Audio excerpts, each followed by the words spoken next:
want to improve your classroom management? Do you want to increase student engagement? How about amplifying student success?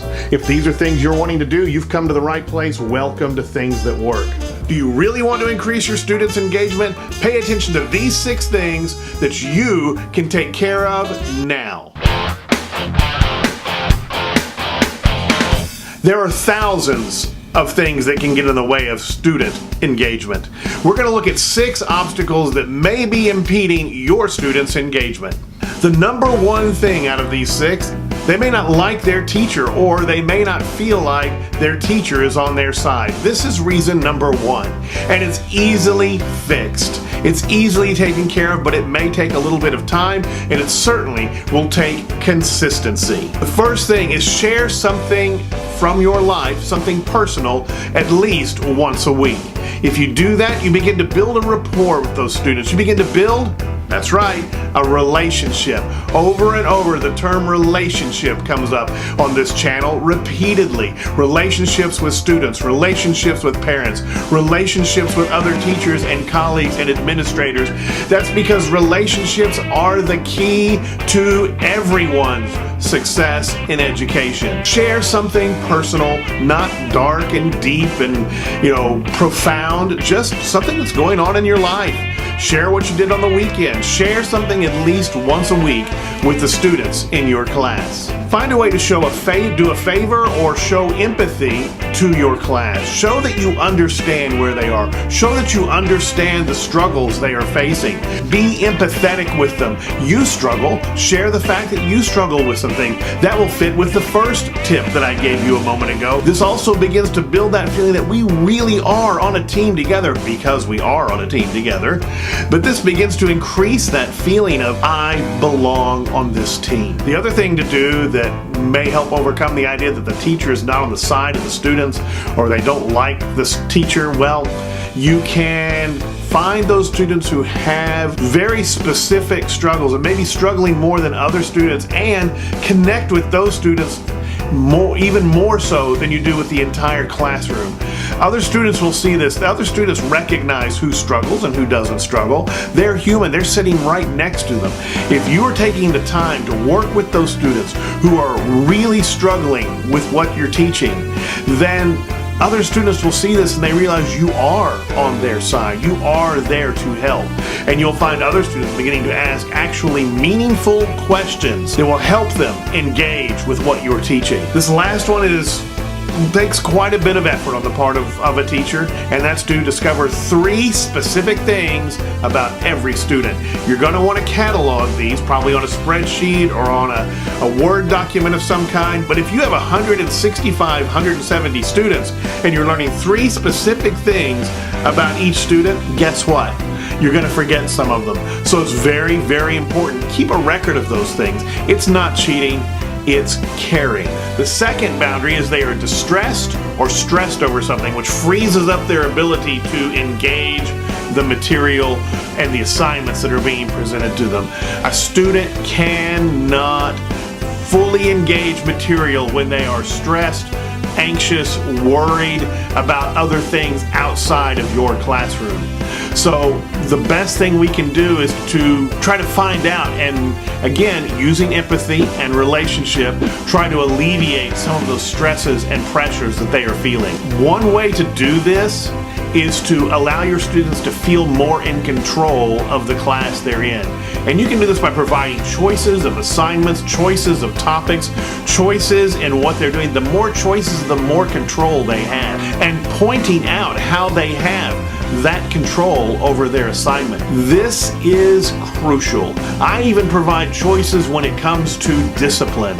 Choices that they can make. They are in control to some degree of how things are handled in my classroom. This allows the student to feel in control, because ultimately a lot of the feelings of stress and distress come from being out of control of situations that are not in your classroom. Number 3. This is the third barrier to student engagement I want to talk about, and it's that the student feels like their culture is not being respected. Culture can go deep into family structure and family history. And there's some very specific ways that you can engage in showing that you are connected and want to be connected to what that student's culture is and what it's like for them, where they live and how they live. And one of the ways to do that is simply ask questions. These behaviors are things you probably want to look out for. When a student's late to class, when students yell and swear, when students don't participate or they fail to make eye contact, or when students are lacking politeness and have no connection to politeness language. You know, the culture that your students come from, or the culture that any student comes from, is guaranteed to be different than your culture. You see, culture is, like I said before, every family unit has its own culture. Everything that a student does, is brought up with, is part of their own culture. So when a student is lacking those things that we've discussed, or behaves in a way that doesn't fit, ask why. Talk to them, not in front of the class. Talk to them, get to know the person. Once again, falling back on using relationship as a tool to build a more successful learner by increasing student engagement. You always want to ask more than you assume. And one of my goals is to never hold a student accountable for things their parents have not taught them. You may be the first person to teach a child about politeness. You may be the first person to teach a child how to respond correctly to questions, how to make eye contact when talking with anyone. These are things that, as a teacher, we may find ourselves teaching, and we need to be aware that maybe that has not been received in the culture in which the student has been raised. Rather than being frustrated, getting upset, getting angry with things because they're not behaving the way we want them to, find out why. Find out about your students, build those relationships, and you can work from there. The fourth barrier to student engagement is that your tasks and assignments may be too easy or too hard. Let's face it, if an assignment is way too easy, students will not engage well with that assignment. If it's so hard that there's no possible way to succeed, they don't know how to apply the skills correctly yet, then guess what? Your rigor may be too strong for that class. It's important to build a range of rigor to your assignments. Sometimes on my assignments there'll be 3-4 choices that they can make. Now, a lot of times when you give the choice of rigor, they will almost always choose the easiest one. However, if all of the choices are designed to show the application of skills and knowledge that you've been teaching, then it won't matter so much which one they choose. However, if it is an advanced class, you could choose to simply assign the higher rigor assignment, and then they will be performing at a level that they need to perform. The second part to this is always checking for understanding. You have to check for understanding throughout your class period. You have to continually make sure, in whatever way is best, that the students are receiving the information, learning the skills, and applying the information and skills appropriately. Number 5, students are not encouraged to take risks. Students have to be encouraged to take risks. You are teaching new skills and new information, so teach those things and let the students know it's okay to make mistakes. One of the illustrations I use over and over in my English class when I'm teaching new skills is that it's like giving a child a can of Play-Doh. And my students go, huh? When you tell a child to make something with Play-Doh, what do you expect to get? Balls, snakes, and pancakes. That's pretty much it.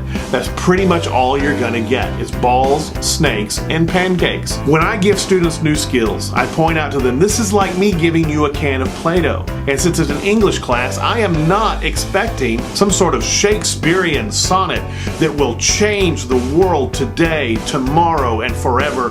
No, I am expecting something, well, snakes, balls, and pancakes, the equivalent in English. but I'm expecting to see the skills that we're learning and the things that are being taught in my class. I'm expecting to see them in some rudimentary form in that assignment. Be sure to encourage your students to take risks. Number 6, the 6th barrier to student engagement is the feedback they receive from the teacher is either late, it's inadequate, it's useless, or completely absent. If that is the case, then your students will cease to be engaged. Students need feedback. Students need to know they're doing a good job or that they could do better on what they're working on. And the way you do that is you give them feedback. The best feedback is immediate feedback. The sooner to the task that you can give feedback, the better. So one of the things I try to do is walk the classroom as much as possible and give feedback as they're working. Also, of course, I try to get papers graded as quickly as possible and back in their hands so they can see what has happened and how it has turned out for them. Also, when you give feedback, make it useful feedback. You know, even positive feedback can be useful. Simply saying, oh, you did a really good job on this. That's not useful feedback. That's good feedback, but it's not useful. You need to explain how it was done well. Explain what you see that is good. Explain what you see that is great. Explain those things so they can repeat them in the future. Don't simply say you did a good job. Explain what that good job is. Now, on the other hand, if they need to improve something or they need to add something or change the way something is done, guess what? You do the same thing, but you give them very, very specific things that they can do to improve their work. And that way they have something to focus on when doing the assignment, continuing the assignment, or doing the next assignment. Those 6 barriers to engagement can be overcome. And if you start at the beginning of the year working on taking care of these 6 things, you will have successful learners. I enjoy learning with you. I enjoy teaching with you. And together we can take over the world.